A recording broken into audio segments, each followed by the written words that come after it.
Uite, unul rupt în fund ajunge la cascada Niagara. Oamenii rupt în fund ajung la Niagara. Uite, vezi? Nu trebuie să fii mare bogătar.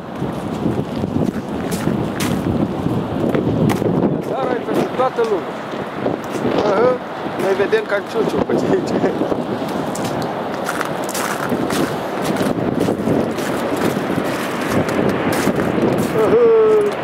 Unde-i cascada?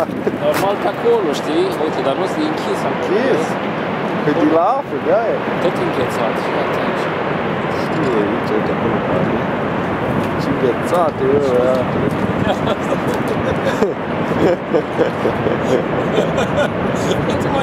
Stai că-ți fac poză cu el.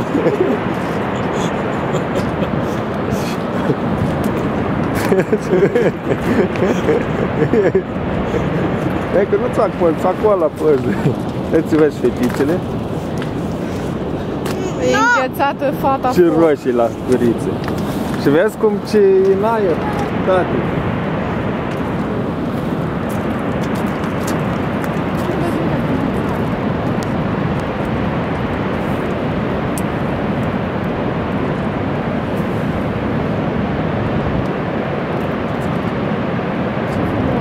Și înghețat.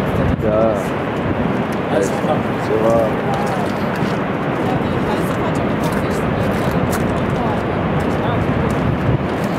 Nu mai Gata, poate fetița, ok, ok.